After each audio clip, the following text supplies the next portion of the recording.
Hello, j'espère que vous allez bien. Et oui, me revoici, vous ne rêvez pas, après 7 mois d'absence, me revoilà.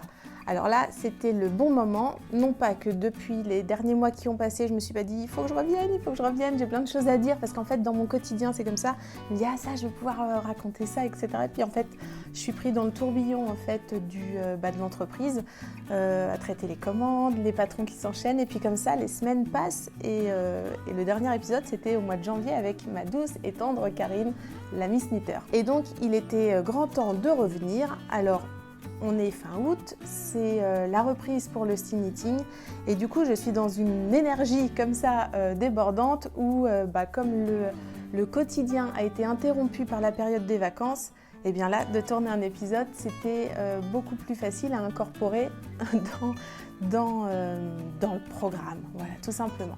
Je reviens rebooster, on a bonne mine, on est parti au Vietnam en famille tous les 4.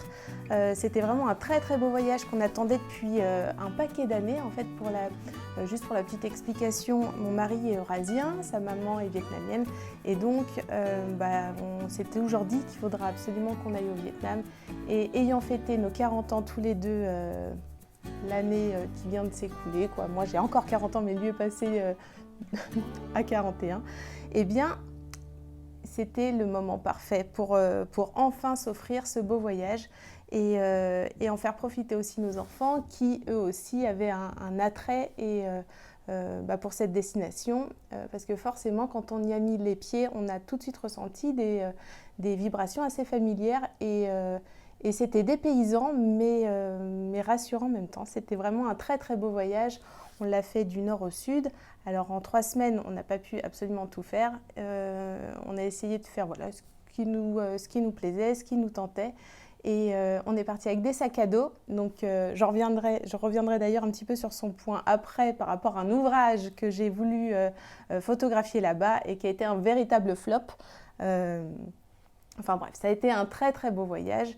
Peut-être que je vous mettrai ici ou là une ou deux petites vidéos. Je n'en ai pas beaucoup partagé sur Instagram parce que finalement c'était dans les clichés qu'on prenait, c'était beaucoup, il y avait soit l'un de mes enfants, soit on était tous les 4 et je n'avais pas spécialement envie de mettre sur le steam knitting trop de visuels de notre petite famille, voilà, même si c'est déjà arrivé par le passé que vous puissiez nous voir, mais voilà, je reste en général assez discrète là-dessus. Donc tout ça pour dire que nous sommes requinqués, prêts à entamer la rentrée et à reprendre en fait le steam knitting là où j'ai laissé, c'est-à-dire que mes testeuses ont pu tester ce patron qui va sortir. Là j'ai ficelé, ça y est, le patron, j'ai pu faire tous la finalité en fait d'un patron. Quand un patron arrive à sa fin sur une période de test, eh bien moi j'ai un petit questionnaire où je peux reprendre tout, les points importants, les métrages, et donc faire toute cette étape en fait de préparation avant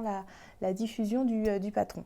Donc ça y est, c'est bon, le patron est édité et prêt à être mis à disposition donc sur Ravelry dès demain.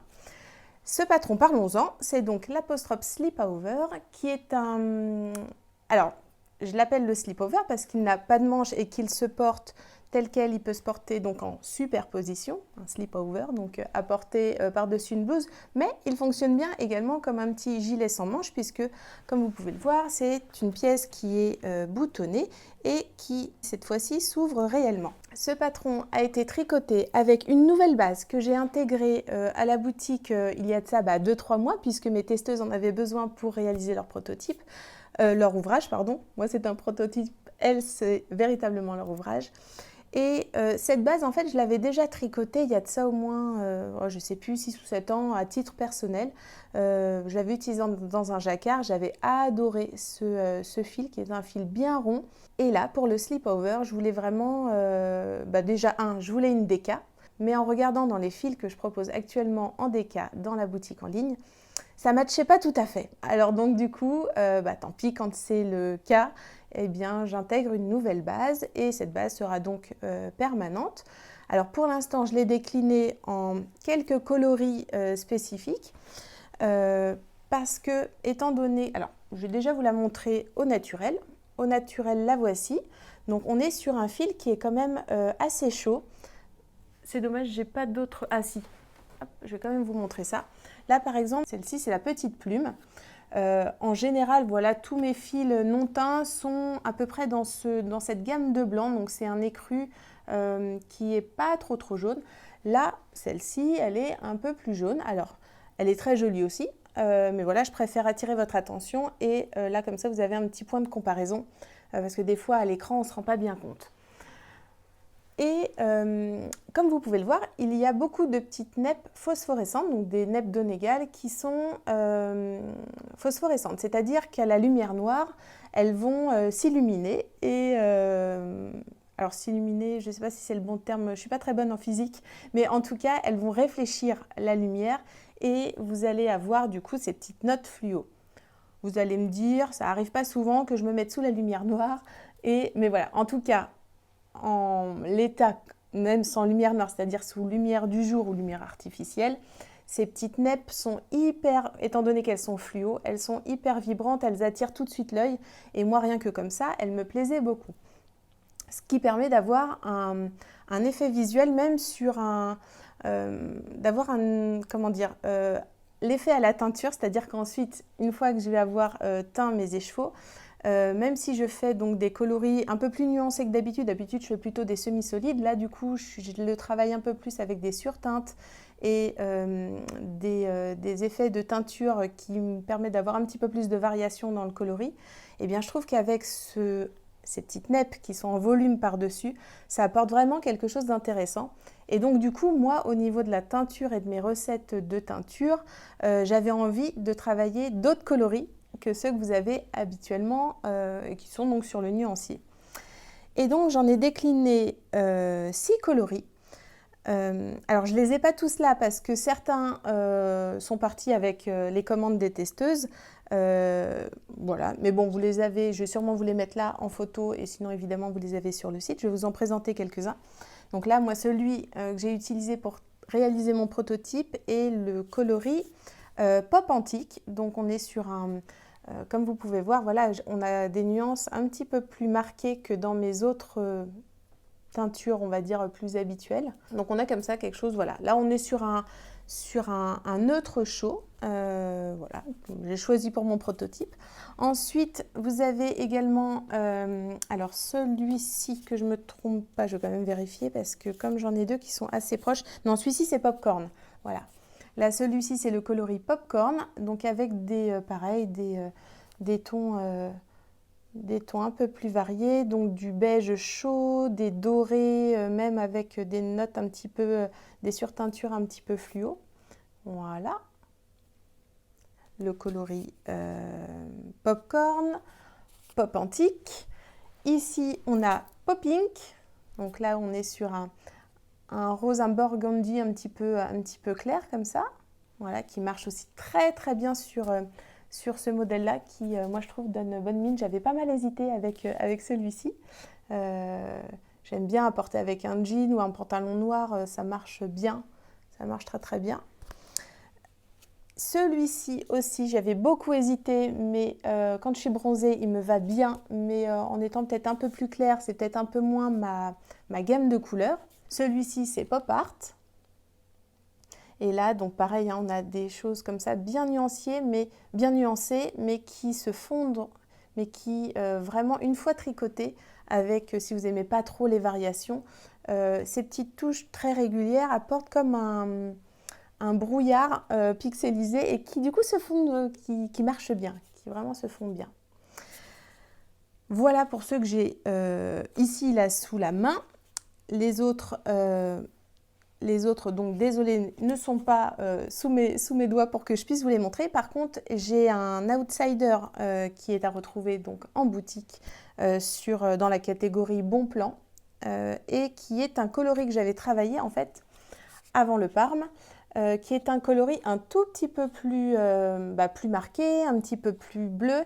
Et voilà, moi j'avais plutôt dans l'idée de créer un coloris plus Parme. Donc celui-ci, je ne l'ai pas, voilà.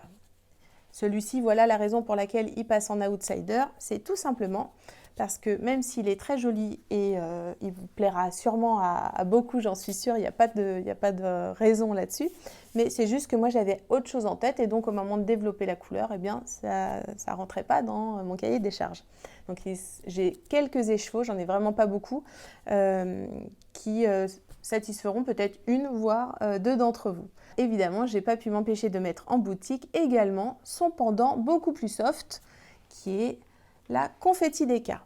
Voilà, donc là on est sur des neppes bruns, noirs et la base en coloris non teint, on est vraiment sur le fil non teint qui est donc beaucoup plus dans des tons beaucoup plus beige grisé. Quand je mets les deux écheveaux côte à côte, vous pouvez vraiment vous apercevoir du coup de la différence de ces deux coloris non teints.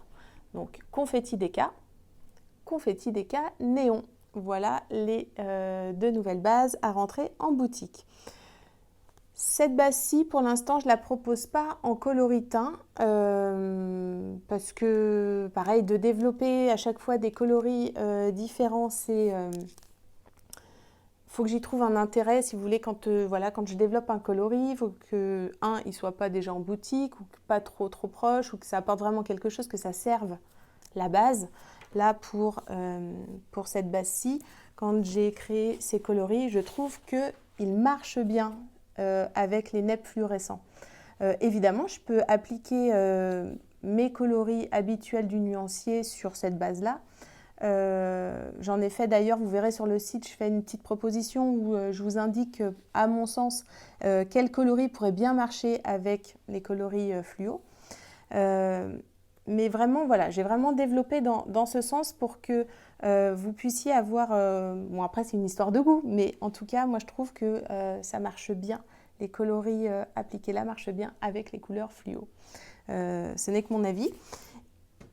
Et sur celle-ci, pour le moment, je n'ai pas trouvé plus de... et puis aussi parce que voilà, le prototype n'a pas été travaillé avec cette base-ci. Donc, je ne suis pas encore penchée beaucoup sur la question. Au niveau de l'échantillon, on est sur un échantillon Déca. Pour le slip-over, j'ai tricoté en 4 mm et j'ai obtenu 22 mailles pour 28 rangs. Et c'est quelque chose d'approximatif. Après, vous pouvez, même sur d'autres ouvrages Déca, ce fil sera vraiment parfait parce qu'on est vraiment sur une vraie Déca qui fait 212 mètres au 100 grammes. C'est un beau fil qui est rond, qui se tricote facilement. Alors, les petites Donegal, vous allez peut-être en retrouver un petit peu sur vos genoux quand vous allez tricoter, mais ne vous inquiétez pas, il en restera suffisamment encore sur votre ouvrage. Ce slip-over porte le nom apostrophe. Pourquoi? Parce que finalement, toutes ces petites neppes, je trouvais qu'il y avait vraiment comme une... ça nous interpelle, ça nous donne... il y a une petite virgule comme ça en l'air qui se promène et ça attire l'œil, il se passe quelque chose. Et donc sur cette thématique, ce fil m'a beaucoup inspirée et j'ai eu envie aussi, parce que là j'ai travaillé du coup une construction, là vous le voyez peut-être pas bien, alors je vais me retourner juste pour vous montrer un instant. Donc je ne sais pas si vous allez bien le voir, mais la partie haute du dos et également des épaules est tricotée dans le sens horizontal. Et ensuite, vous reprenez donc les mailles pour tricoter dans l'autre sens. Même si on est sur un tricotage tout en jersey, il y a des petits détails visuels qui viennent se contrarier. Et pour avoir une pièce assez moderne avec des larges bandes côtes, avec des finitions d'augmentation, un jeu d'augmentation qui permet de souligner les zones de construction en fait finalement de la pièce tricotée.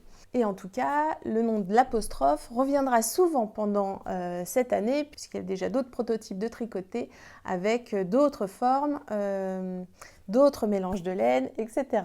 Donc voilà, ça va être un petit peu, je pense, pas le fil conducteur de l'année, mais je vais décliner cette construction avec des détails forcément différents et des outfits différents. Mais on va retrouver, je pense, beaucoup cette construction dans mes patrons puisque j'ai adoré créer cette petite recette et je trouve qu'elle fonctionne bien. Au niveau de la construction, je ne vais pas rentrer beaucoup plus dans les détails. Je vais seulement vous indiquer que c'est un ouvrage qui se tricote en jersey, en aller-retour puisqu'on est sur une pièce ouverte, puisque c'est un gilet, et de haut en bas. Donc même si la partie du haut se tricote à l'horizontale, quoi qu'il arrive, on reste sur une construction de haut en bas. Et donc vous pourrez essayer votre ouvrage. Même si j'attire votre attention sur le fait que ce slip-over a été travaillé un petit peu, pas comme un bombers, mais vous voyez, sur une pièce où on a de l'aisance, mais il était hors de question qu'au niveau de l'emmanchure, vous laissiez entrevoir trop vos sous-vêtements quand vous bougiez. Donc du coup, les emmanchures ont vraiment été travaillées dans ce sens pour avoir un bon positionnement, un bon plaquage et tout en gardant quand même une aisance au niveau du buste. Je vais me lever pour que vous puissiez voir un petit peu plus l'outfit. Donc voilà, on a quelque chose de large, mais les larges bandes côtes viennent assurer un bon maintien, un bon positionnement, une belle finition. Et également, là, je vous laisserai voir dans le patron ma petite technique au crochet qui permet d'avoir une jolie finition bien ourlée. J'espère que vous passerez un bon moment avec ce tricot s'il vient accompagner donc vos heures de tricot de la rentrée. Il est à porter, moi là je le porte sans rien parce qu'il fait relativement bon et chaud, mais évidemment dès que l'hiver va arriver, je vais lui rendre toutes ses fonctions et j'espère bien pouvoir le porter par-dessus une chemise ou une jolie blouse. Le panel de taille à tricoter est assez conséquent et donc normalement vous devriez pouvoir trouver sans problème la taille qui correspond à la vôtre. La fiche Ravelry est actuellement donc en place. Vous pouvez y retrouver donc toutes les informations d'échantillons, d'aiguilles, de toutes les techniques abordées et évidemment comme d'habitude vous avez les vidéos, etc., etc. J'espère que voilà, vous pourrez avoir du coup toutes les réponses à vos questions en consultant cette fiche Ravelry qui sera bien plus complète que si je vous énumérais là tout ce qui est déjà indiqué sur Ravelry. Alors, au niveau des boutons, j'avais envie de petits boutons tout ronds. Et étant donné qu'on est sur un échantillon DK, je voulais, que ça soit une fixation à queue, puisque comme ça, le bouton ressort bien. Et je trouve qu'on a un bon positionnement au niveau de la boutonnière. On est sûr que le bouton reste bien en place. De deux, je les voulais bien dodus pour que justement, ça apporte aussi ce petit relief et que ça reste, encore une fois, bien en place dans la boutonnière. Je voulais également vous parler un petit peu des nouveautés ou en tout cas du fonctionnement qui évolue au fur et à mesure où, entre le moment où j'ai créé le Style Knitting et puis finalement maintenant, là on rentre dans la 5e année, il y a forcément des choses où je dois m'adapter, alors par rapport au nombre croissant des commandes, par rapport à tout un tas de choses et notamment, auparavant vous aviez la possibilité de commander la quantité que vous souhaitiez d'un coloris sur une base. Ça maintenant, j'ai été contrainte en fait d'arrêter cette proposition et maintenant quand vous commandez un coloris sur une base, vous avez un minimum de commandes de 2 écheveaux. Pourquoi? Parce que finalement le temps me manque de plus en plus.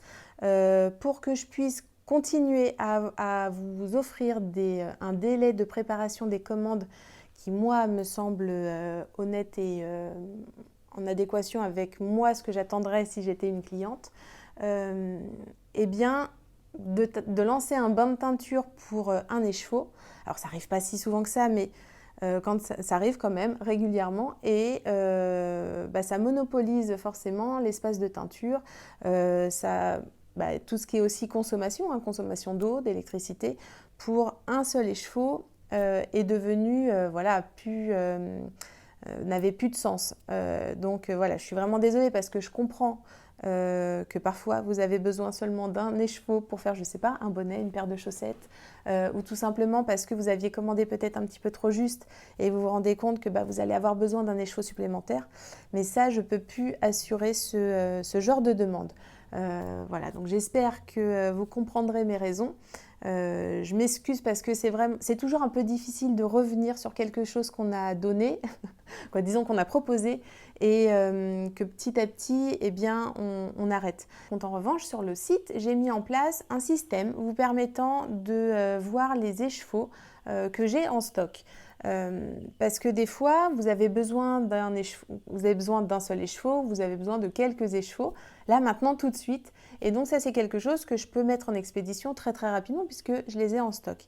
Alors mon but de fonctionnement est de teindre à la demande, mais n'empêche, vous voyez, quand par exemple là je lance une collection de coloris, quand je lance un modèle, forcément je teins quand même quelques écheveaux dans différentes couleurs sur la base sur laquelle je suis en train de travailler. Et donc, voilà pourquoi vous avez des écheveaux qui se retrouvent disponibles et prêts à expédier. Donc, ce que vous pouvez faire quand vous allez sur la fiche d'une base qui vous intéresse, eh bien, c'est de cliquer sur, alors prenons par exemple cette base-ci, tiens, prenons la confetti Deka, et il faut que vous cliquiez sur écheveau, alors là j'ai dû noter confetti Deka en stock. Et là, vous allez avoir la liste qui est toujours actualisée. Donc, en consultant cette liste, vous pouvez voir ce qui est en stock. Et c'est des fois l'opportunité d'obtenir un écheveau, celui qui vous manque ou un écheveau tout seul dont vous auriez besoin. Et bien là, c'est l'opportunité d'en acquérir juste un.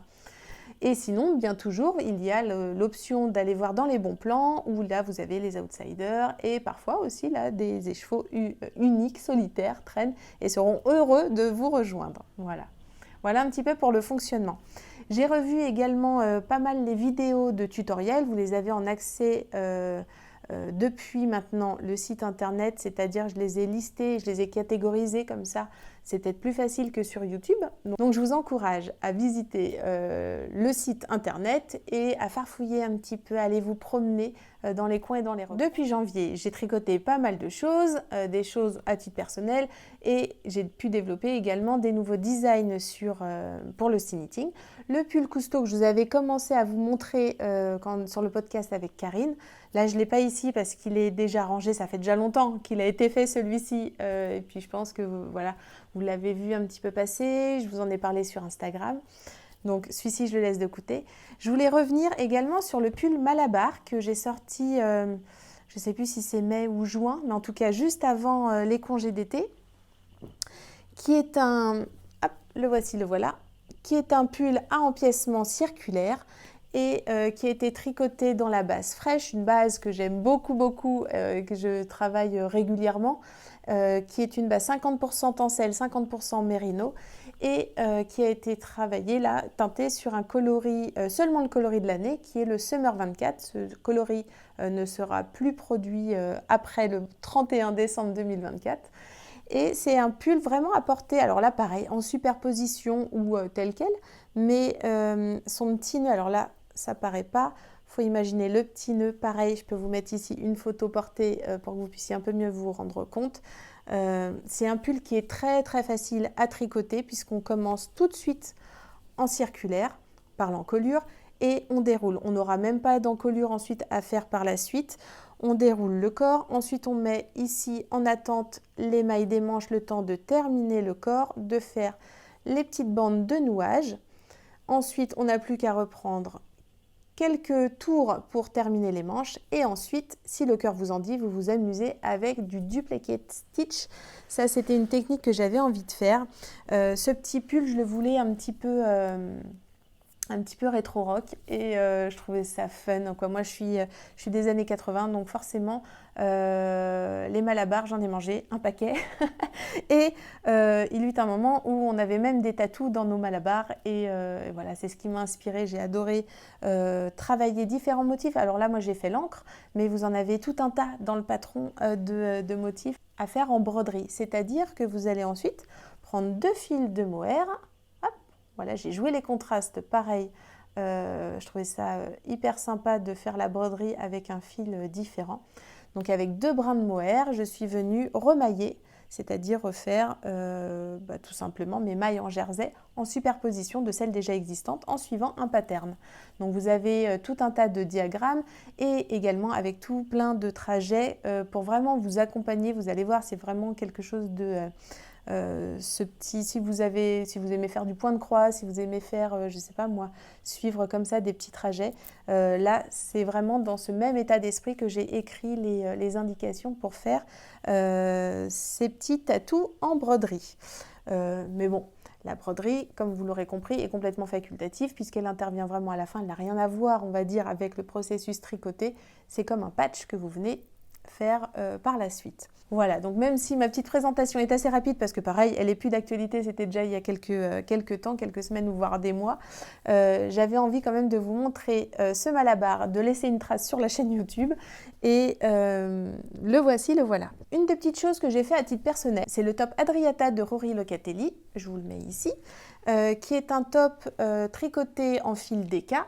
et avec tout un panneau de dentelle qui part des épaules, qui suit l'emmanchure et qui se poursuit sur les côtés du top. Voilà. C'est vraiment un superbe top. Moi, j'ai adoré le réaliser. En plus, une pièce voilà, qui est assez petite et qui donc se réalise rapidement. Je l'ai tricoté avec... alors, j'avais un fil de... mon fil... comment vous dire? J'avais fait rentrer un fil d'Eka. C'était quand? C'était l'an passé, je crois, l'été dernier. Mais à titre personnel, je voulais voir si je le rentrais sur la boutique en ligne ou pas. C'était un fil 100% tencel. Et à la teinture, c'était non satisfaisant. Vous savez, je vous en avais parlé un petit peu de ça, que finalement, je n'allais pas le développer, ce fil. Et finalement, j'ai choisi d'intégrer la même composition, mais sur un fil fingering. Et c'est donc ma base Q-Pro que vous avez et avec laquelle j'ai tricoté le top Rumba. D'ailleurs, le top Rumba se tricote en tenant 2 fils fingering, donc de cette base Q-Pro, ensemble. Alors là, forcément, j'avais qu'un seul fil lorsque j'ai tricoté ce top Adriata. Mais on est sur la même composition, donc clairement, si vous avez envie de faire ce top Adriata, je peux d'ores et déjà vous dire que la base Q-Pro marche très très bien, du coup, puisque un fil a été utilisé et si vous utilisez 2 fils de la Q-Pro, eh bien, vous obtiendrez la même chose. On a quand même, moi, l'ouvrage est quand même relativement transparent, hein, d'ailleurs, ça se voit déjà là. Donc, c'est un petit peu compliqué pour moi de le porter. Il faut que j'arrive à trouver un sous-vêtement qui va bien avec en dessous. Et sans compter que la pièce est quand même près du corps. Donc je ne peux pas non plus... vous voyez, quand on a de la transparence mais que ça ne nous colle pas au corps, ça ne me dérange pas, c'est ajouré mais il y a du mouvement. Là, il a un peu moins de mouvement, celui-ci. La coupe fait que voilà, on est quand même sur quelque chose d'ajusté. Il est vraiment très très chouette, mais à voir, voilà, il faut que je trouve par contre le bon combo pour le porter, peut-être juste en vue pas vue, c'est-à-dire pourquoi pas sous un blazer, où là du coup ça me gênerait peut-être un petit peu moins. Faut que je trouve la bonne chose.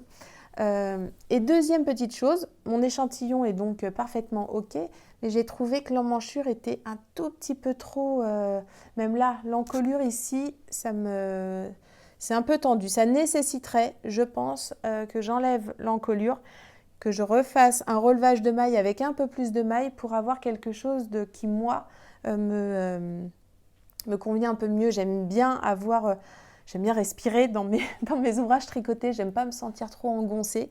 Et celui-ci, il me laisse voilà, juste un petit peu ce sentiment-là. Si vous le tricotez avec un... Alors là, je suis sur un fil 100% végétal, où forcément l'élasticité, il n'y en a quasiment pas, surtout sur des moments où vous relevez les mailles. C'est-à-dire ça c'est intéressant, tiens, je vais vous parler de ça, ça peut peut-être vous donner un petit peu des pistes. Un fil végétal tricoté, il est élastique, il a de l'extensibilité puisque c'est un maillage. Donc qui dit maillage, on n'est pas sur une construction fil et trame. Un maillage a donc la possibilité de s'étendre, de s'étirer. Sauf que, des fois, dans des constructions de tricot, il y a des endroits qui tiennent le tissu, qui tiennent l'ouvrage, comme ici, par exemple, donc au niveau de l'encolure, puisque on reprend les mailles pour les tricoter, pour tricoter la petite encolure roulottée. D'ailleurs, vous voyez, on voit les endroits où forcément il y a un relevage de mailles. Et donc là, ici, forcément, en relevant une maille, on fait simplement juste un jeté qu'on ramène en fait sur l'endroit de notre travail et c'est pas assez extensible, c'est pas tricoté. Donc, je pense que ce problème pourrait être résolu en détricotant cette partie-là et en trouvant une autre méthode pour relever mes mailles ou pour terminer mon tricot. Si vous utilisez une autre fibre, vous allez aussi avoir, j'imagine, un peu plus d'élasticité. Mais là, ce que moi je ressens est peut-être simplement dû à ma morphologie par rapport à la taille sélectionnée Et voilà, c'est peut-être aussi, la raison est tout aussi simple que ça. Donc on ne va pas faire de conclusion hâtive. Je vous donne juste un petit feedback voilà, sur moi le fil que j'ai choisi, qui est d'ailleurs très très similaire au fil utilisé par la designer. Et donc j'ai pas pris, voilà, j'ai pas fait de grande fantaisie. Mais c'est beau, qu'est-ce que c'est beau, c'est joli, hein. Il est beau à regarder, donc j'aimerais bien pouvoir le porter avec autant de plaisir que j'ai à regarder l'ouvrage. Voilà, donc ça c'est l'Adriata de Rory Locatelli, qui est un très très beau patron, bien expliqué évidemment, hein, il n'y a pas de doute là-dessus. Moi c'est une des designeuses que j'aime, que j'ai toujours beaucoup aimé. J'ai tricoté pas mal de ses modèles aussi. Je voulais également vous donner un petit goût d'après, parce que comme je ne viens pas là très souvent, admettons qu'il m'arrive quelque chose et que je ne revienne pas tout de suite, au moins vous en aurez vu un petit bout. Donc tout à l'heure, je vous ai expliqué la construction de ce sleepover que j'ai développé et que j'aime beaucoup. Et donc, j'ai envie de continuer à travailler parce que j'ai pas envie d'en faire juste un one-shot. Et donc, là, j'ai fait donc dans cette bas-ci, la confetti Deka classique. Là aussi, là, je l'ai fait en sans phare. Je l'ai tricoté en sans phare. Et là, je suis sur une très grosse pièce puisqu'on est sur un gilet oversize.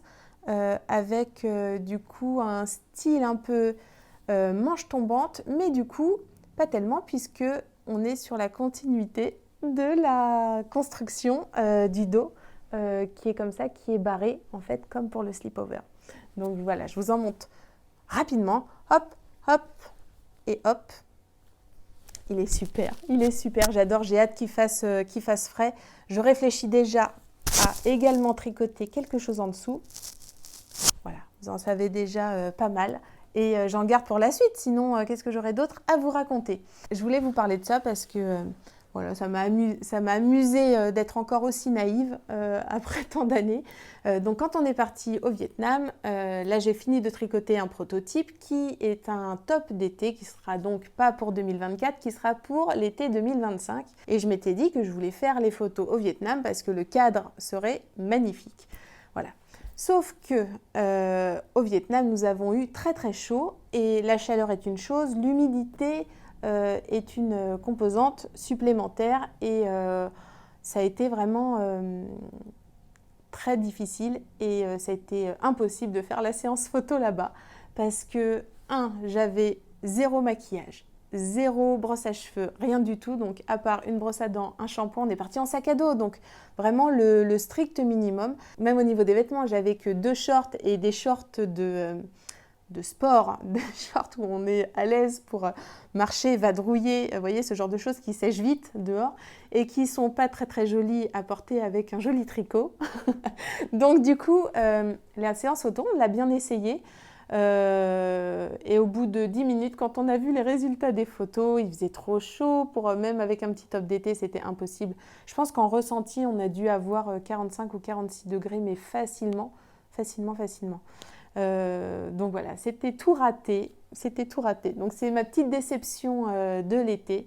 Mon petit top 2025 ne sera pas dans un joli cadre. Alors je sais pas, je vais voir quand est-ce que je vais faire mes jolies photos. J'espère que pour vous, l'été s'est bien passé, que même depuis janvier, ça s'est bien passé pour vous, que vous allez bien et que vos tricots continuent à toujours vous apporter bonheur et satisfaction. Pour moi, ça a été le cas, même si, oui, tiens, c'est la fin de l'épisode, je vais vous parler un petit peu de ça, parce que je ne suis pas venue vous le dire là sur YouTube. La grande raison aussi de mon absence, c'est que j'ai eu pas mal de petits soucis de santé. Alors rien de bien dramatique, mais des choses qui... déjà, j'ai fait une pneumonie. Donc là, ça a été assez... j'ai été à plat pendant je vais dire 15 jours. Et puis après, c'était compliqué en tout cas de venir parler, de faire un épisode. Alors bien sûr, j'ai continué à travailler à part une semaine où j'ai été très fiévreuse et c'était un petit peu dur. Et puis ensuite, dès que j'étais rétablie de ça, eh bien, figurez-vous que j'ai fait une crise d'appendicite. Voilà. Et donc, j'ai été hospitalisée. Alors là, je me portais bien, mais par contre, voilà, j'avais interdiction de porter des charges lourdes pendant 1 mois.